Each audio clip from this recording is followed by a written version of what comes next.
today's guest is Professor Vicky from Cameroon. She came to the UK and studied at the University of Wolverhampton, getting a degree in business. But not just that, she is a motivational speaker, singer, songwriter, composer, actress, everything.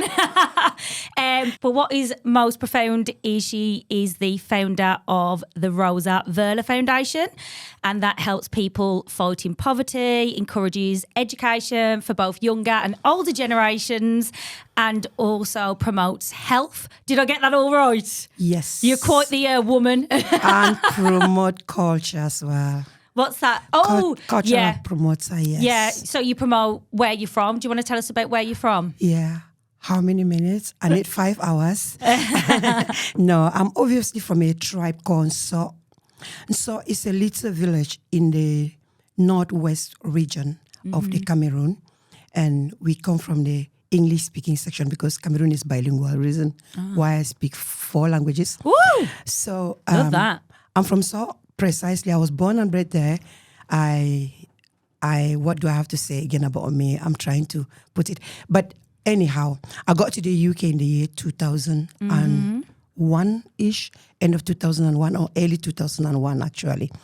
But So is in Africa, and I'm a very, what you missed there is that I'm Yaa, Y-A-A, which means queen.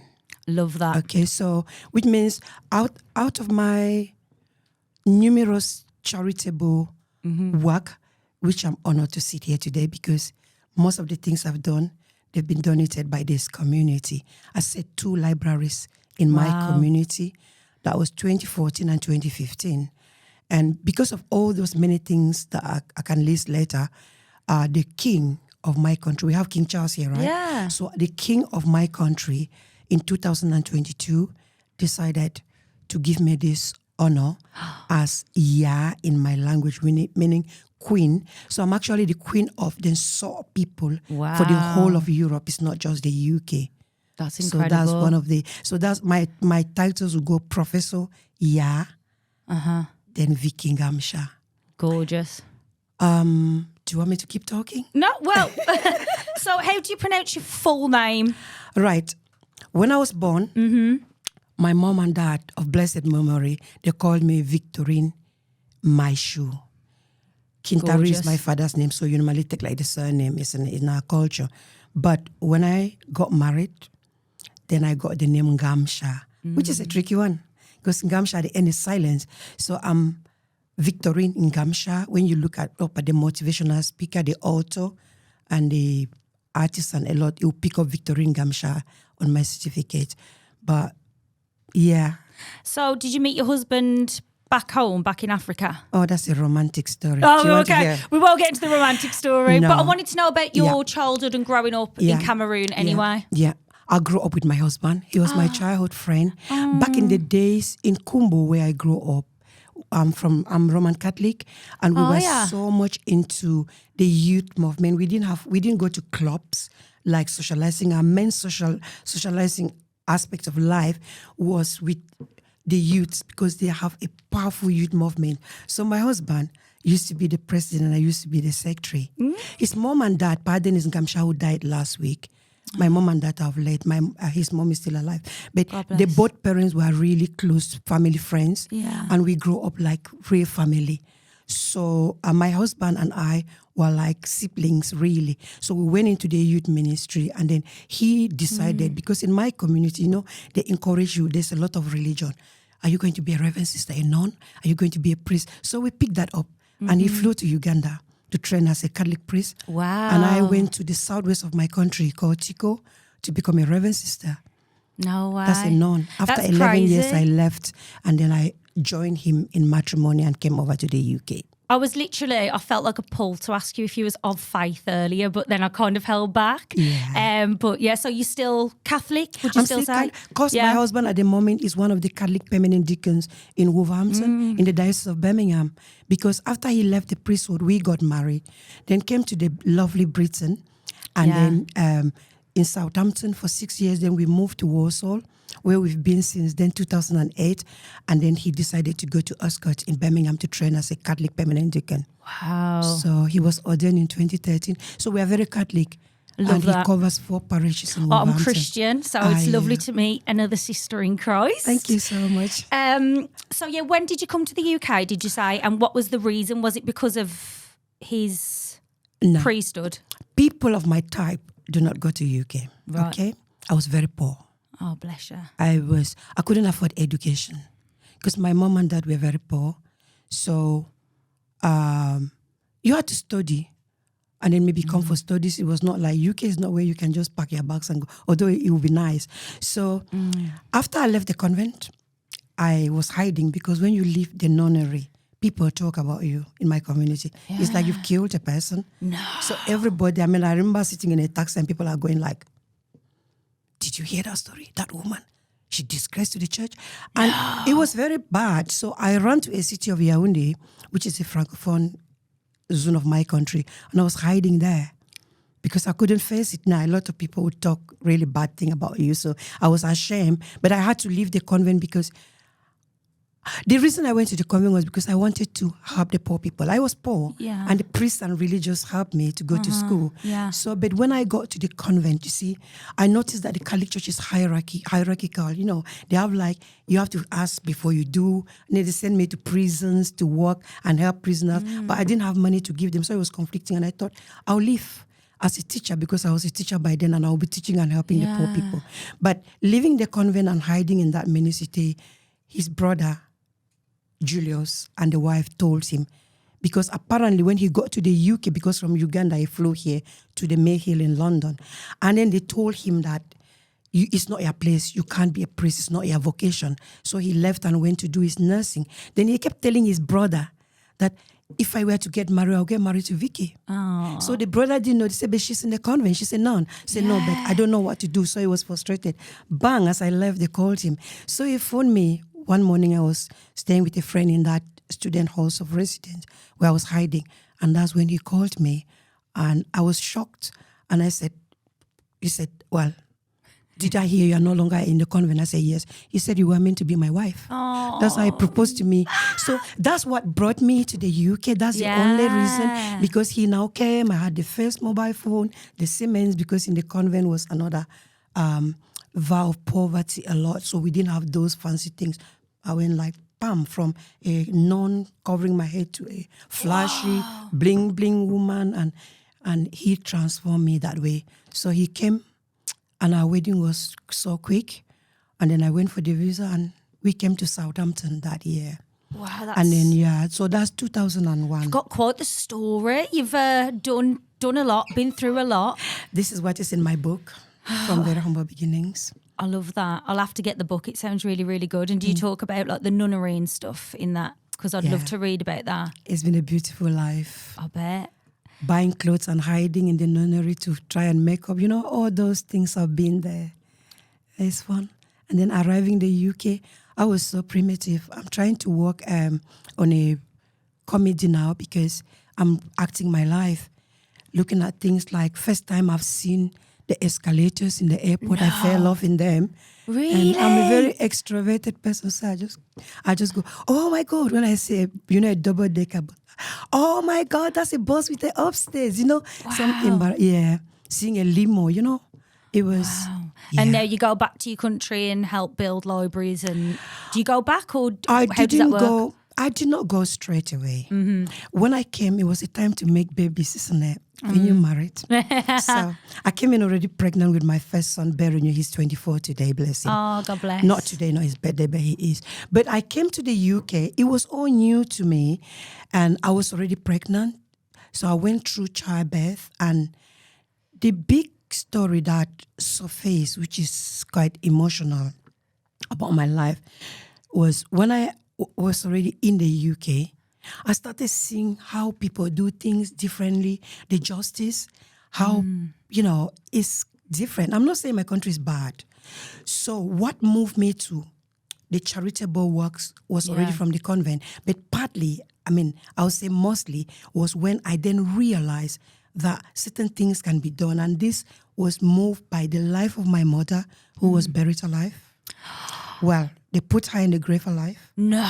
And some people pull her out. So I was looking at my mom's life, my dad's life, and I said, I'm going to impact this community. Yeah. You know, when life throws it harsh to you, you don't throw it harsh at life. You mold it beautifully and you present the beauty to life. Yeah. That's where my libraries and my charitable ventures came, because I would have prepared for a nice gun and start shooting the people. But I thought I'm going to pay them back with love. I love because that. my mother was rejected, marginalized. And because we had polycystic kidney disease, which I'm just newly transplanted in QE, nobody knew about this. And my mother's children kept dying. She lost 6 children out of 10 of us. And the community then said she was a witch. Because we don't have all this posh NHS, you know. And because mom's children were there, they said she must be giving them to witches in exchange for some things, locusts and whatever. It was She must have been going through so much already. Then they rejected her, and we were chucked out of the local school, me and my sister. So when I got to the UK, in the middle of that, what got me, bang, I've got to do something, and I'm glad I'm today in Walsall doing this, was the fact that because my mom was already a witch, a man next door walked into our house, raped me in cold blood, raped my sister, and got away with the crime. No. Do you know what it meant for somebody's 2 children to be raped by one man and got away with the crime? So when I was in the UK, let me come back to the UK. I was watching the TV. They were talking about the Yorkshire rape, something. Mom, at that time, she was poor, and they threatened her, if you approach, we will lock you up. This sounds like a movie, but it's my life. My mom went to the father of this young man, and he said, if you don't live here, I will get you locked up. And of course, the rich says it, and the poor says nothing. So my mom came back crying. She couldn't do anything. She sat us down and told us, this is our dirty story. I'm going to try and give you raw eggs to drink. I'm going to try and take you to the local nurse, and I'll get some capsule or whatever, you know, some antibiotics. And luckily we survived by that. Then she said, don't ever tell anybody. So throughout the convent, throughout my life as a young, beautiful Cameroonian lady, I couldn't tell anybody because Mama said, don't ever tell anybody. But thank you, Britain. Do you mind me asking how you, like, because obviously you said you're still Catholic, how did you remain keeping your faith after being through so much? Because a lot of people lose the faith if they've like been through a lot of trauma. So what would you say, like, you know, kept you strong in your faith? If you follow the passion of Christ, what did he do? Mm-hmm. He did nothing. That's why every Good Friday, I cry. I don't go to church a lot because my career take me. Sometimes I'm in Germany, I'm in US, when I was still without kidney failure. But I know that it's okay for somebody to suffer because I take really his life. Yeah. I don't tend to preach my faith. It's coincidental we're talking because I don't judge whoever don't believe in God. And I love everybody. I work for the community together. But in the UK, when I watch the Yorkshire rep, then I know, so they can do that. So I break down. And I remember in my house in Southampton, my Bernier was still crawling. And I sat on the settee and I was nodding my head. He raped me and my sister. He lives next door. He raped me and my sister. And my husband was like, wait. He burst into tears. And I told him then that was his first time. So they wanted to get this man arrested, lock him up. And I said, no, I don't want to. Because why will I do that to his children who knew nothing about their father's crime? Very compassionate. Why will I do that to his wife who knew nothing about it? So I said, I will deal with it professionally. My father-in-law, rest in peace, did not see with me. I refused to tell them the name of this young man. Then I decided to say, I'm going to come out to Britain because as I speak, rape isn't only in my country. As I speak, a young girl is being raped, a young boy is being raped, and all of. So I said I was going to write my book. That was kind of my takeoff from that. You're a very strong woman. Thank you. Very. And I said to my husband, because I had a teacher's training qualification from Cameroon, and I did not have further, I said, when I raise my children, I'll go to a university. I'll study a degree. Then I'll write my book. What brought you to Walsall in particular? Southampton was very expensive. Our mortgage was My God, 4 times what we are paying in Bentleys. So, Really? And we had to consider a younger family. And one day a friend came to Birmingham and then came back and told us that when she was passing in Birmingham, everybody was just so nice and beautiful. Yeah. And I like this, you see, I like flashy, I like things extraordinary. Whatever is shining is me. So I told my husband, let's go to that Birmingham. It wasn't the only reason. But yeah, Do you like Walsall? I love it here. Yeah. It's my home. I'll die here now. Yeah, I love it here Because as well. talking about that, going back home, after I did the libraries, I kept going back every year, sometimes twice a year. I'll go and get the mental health people on the street. It's all on YouTube. I'll hug them. I was giving love back. I came up with a football tournament, which I'm doing in UK now, being Walsall. But I came up with all sorts of projects.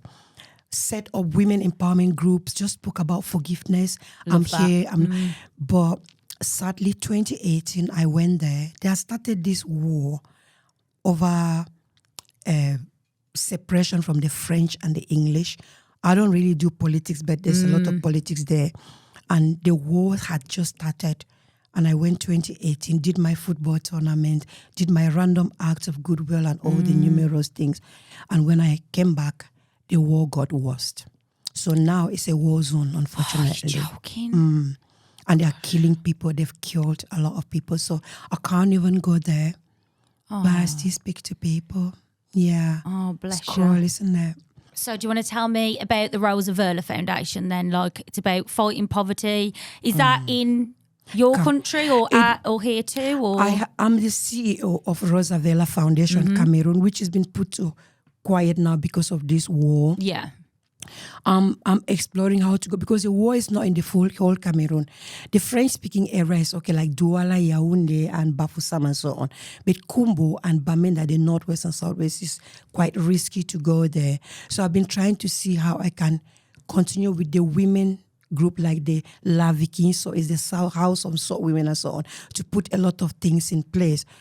But Rosa Verla Foundation exists there, quiet. But I set up Rosa Verla in the UK. It was a community group.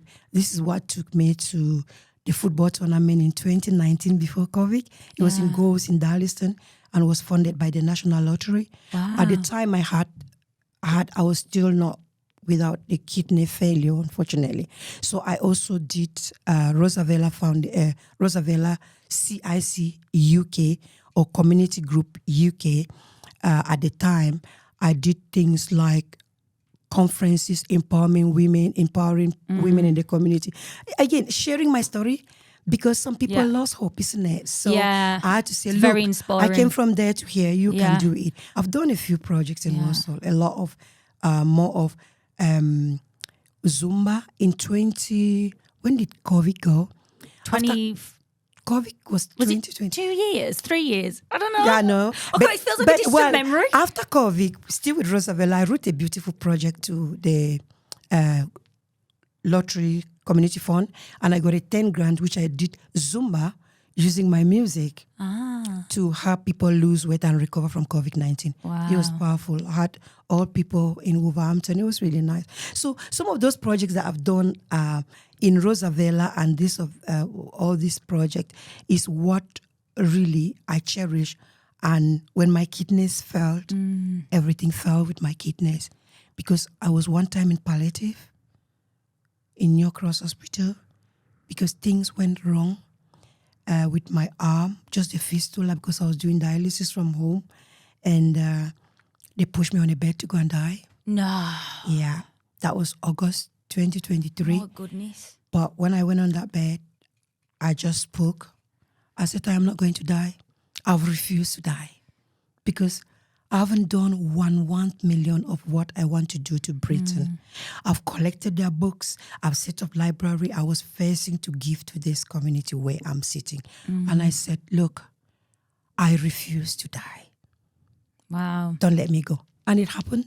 I think your achievements are like incredible and impressive, but I think the way your faith and your compassion and everything has remained is what's really profound about you. Like, you still have a lot of love, you've still got a lot of empathy, you still want to give back. I think your character and your personality and who you are is what really, really shines through you. Thank you. And would you say that's your passion, like giving back? Yeah, of course it is. That's why I went to the convent. But think about it. I do get in trouble for that as well. Really? Yeah, I do. Because when you look at our communities, when you're pushed for, I just want to make a difference. I came from nothing. I don't deserve to sit here. You know, all of you here.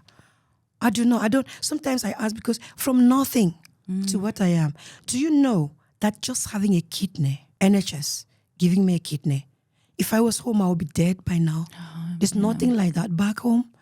And before my kidney failure, when I started dialysis, I made a song. Do you want to hear a bit? I would love to. Go on. My voice is terrible, though. I said I've been crying my father-in-law. Thank you, Britain, for all you've done to me. I want to thank you, Britain. Thank you, thank you. Oh, well, thank you, Britain. I'm going to stop because I don't want to cry. Oh, you're going to make me cry. I don't want us to cry. It's victory. So when I had my kidney, when I was still on dialysis, I had a phone call from this university or somebody's recommend. I do a lot of social media. I post everything. Why I get into trouble because some people go, oh, she's showing off. You know, the Christian people, and my culture said what the right hand say, give, the left hand. So I got judged a lot on that, and I was a bit down for a bit because I post everything. My libraries, my football, I'm all over Facebook. You would miss me. And when my kidneys on dialysis, I used to go live. Look at my arm. Can you see that? Yeah. That's a big scar. So I used to put big, long needles and dialyze from home. And I used to go live on Facebook. 50K people watching me. And I used to say, guys, this is a lady without kidneys. But thanks to Britain and the NHS, because without them, I wouldn't even have posh dialysis machine in my house. So I used to do all of that.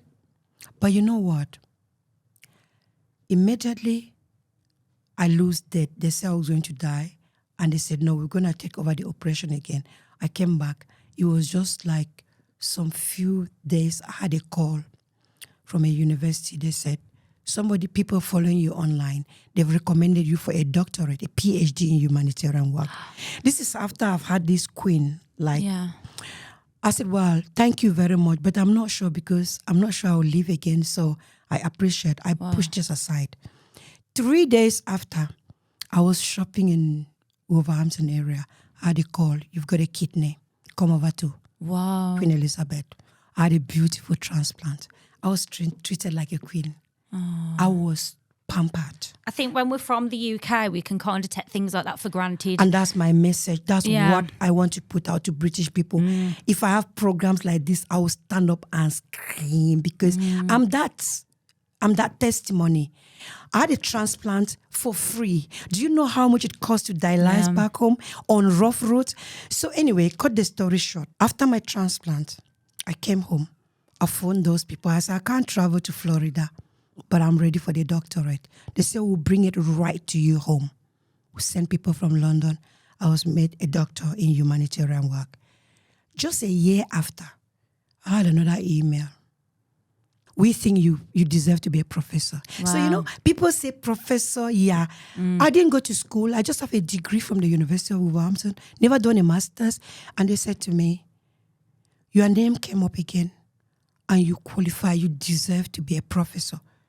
Wow. From a rejected, marginalized, abused daughter of an accused rich woman, I said to them, no, I only have a degree. I don't know what professor is. You know, in my mind, I thought professor is people who've studied book, and they said, no, it's actually appointed. Wow. So I drove to London on that, was it the 6th of December? And I was put that cap as a professor. I simply cry. I get misquoted. I get misunderstood. I tell my story because including my children, Barry, Solly and Eula, and all them young people in Britain, they do not realize what they've got. Yeah. There is a lot of opportunities here. And that's why, to sum it up, I determined, I didn't even ask for funding, to run a young people motivational and empowerment conferences annually. And I'm starting one in Darlington this year. Oh, congratulations. Because look, I'm alive. Yeah. Thank you, Brit. I think it's so important that you continue to share your story. I know you said like there's been a little bit of judgment online and things like that, but what you share is what inspires people and helps other people. Like I've faced it myself, to be honest, because I post about my faith a lot. So like constantly people want to like pick things that you shouldn't be doing, or I call them the Christian police, constantly just wanting to bring you down. But I just want to encourage you to just, I mean, I know you do anyway, but I just want to encourage you to just keep going, because as well, you message about England, like so many people that are from England will say, oh, I hate being from here, it's crap, Well, but I can't stop talking about England. Do you know, when I did my first album, well, I was born in Africa. I sing like Africa. I can't sing like a British person. I was told that you never get anywhere with music in England. They said British people love their music. But now, my music is on Spotify. I've got 20 albums. So it's not a bit of work. 20, I composed, I wrote them. And I said to them at the time, whoever was discovering, I said, when Bob Mike came, who knew what reggae was? So when I sing Jang, Cameroon Bikusi, all of that, now I see the British community, even in my street.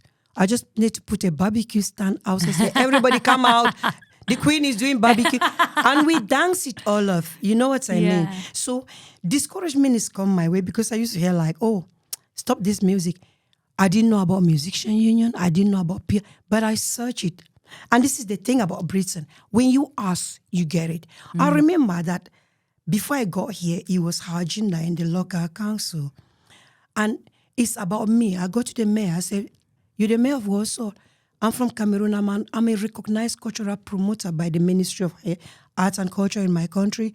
And I like to integrate with Britain.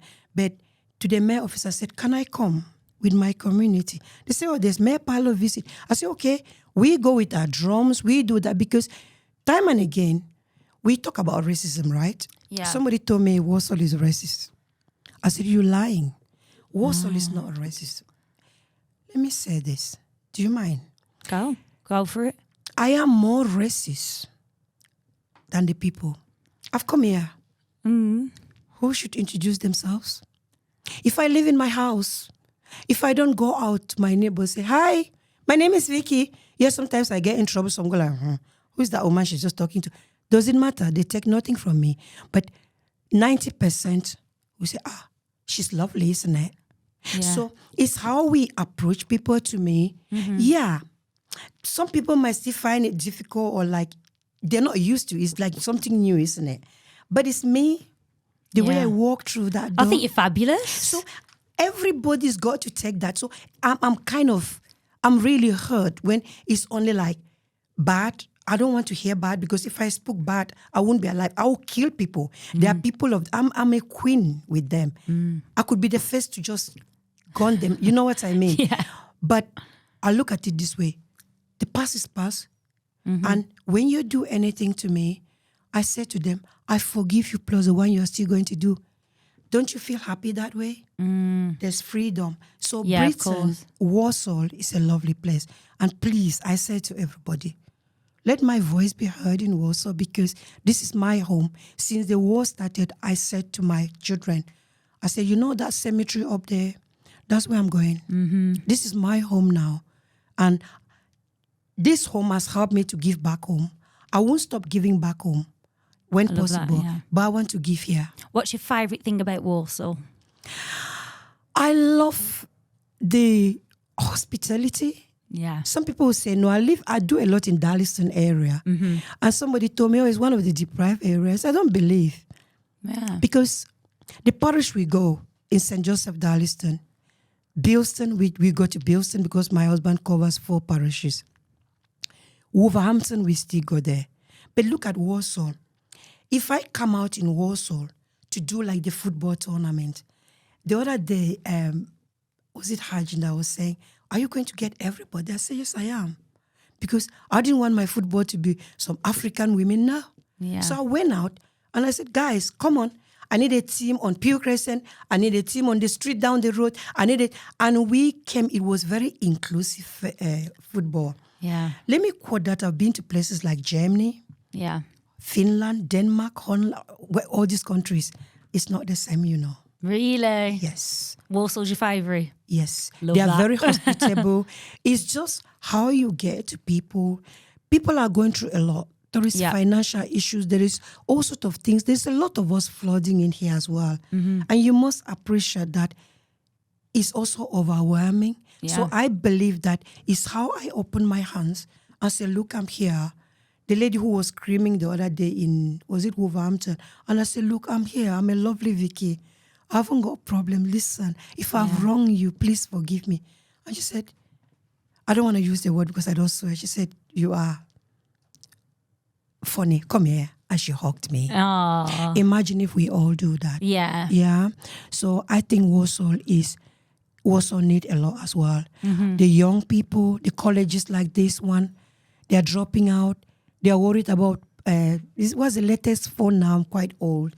iPhone something, isn't it? What, the latest one? The latest mobile phone. 16, I think. 16, they go, oh, I didn't have that. So they are upset. But there are people like me who came who did not even know what a phone was. And Britain, Walsall is helping me. How can we get them out to hear me and other people like me and get uplifted to carry forward? Well, what advice would you give to anyone wanting to follow the dreams or chase ambition? What tips would you give them? Don't give up. And Love if that. life knock you so hardly that you can't even get up, don't lie on your front. Make sure you land on your back. You know what? Because if you can look around, you can get up, isn't it? And I'm going to say to anybody out there, don't let energy drain us. People with limited vision bring you down. If I listen, my community, I'm ashamed to say this. If I had listened to my community, I'm their queen, I'll be nothing today.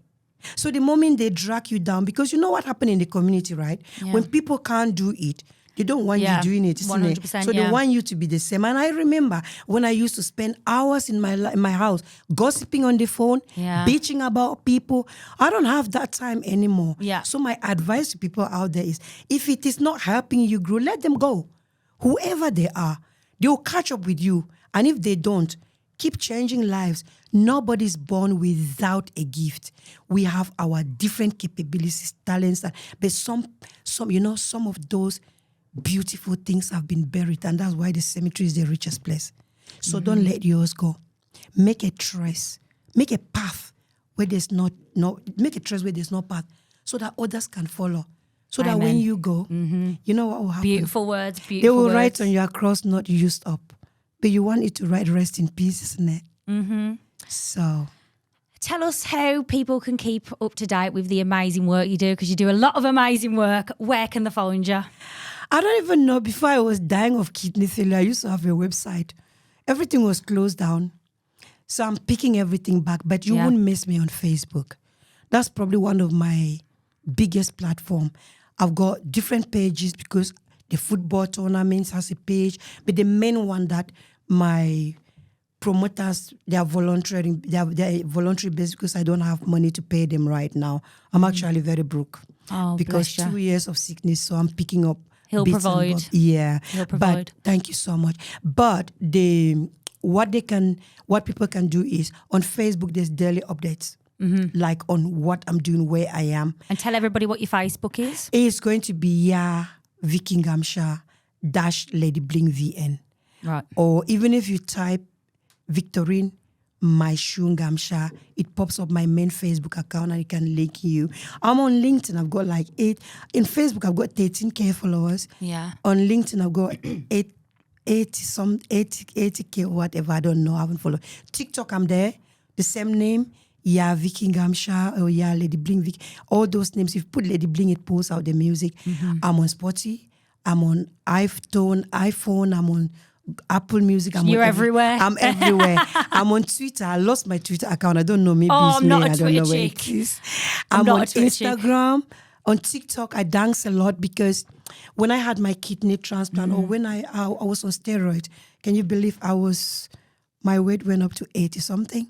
I've come down to 79. Wow. By dancing. So Zumba, did you say? Yes, I also Zumba. dance my music. Yeah. So there's a lot of videos on TikTok.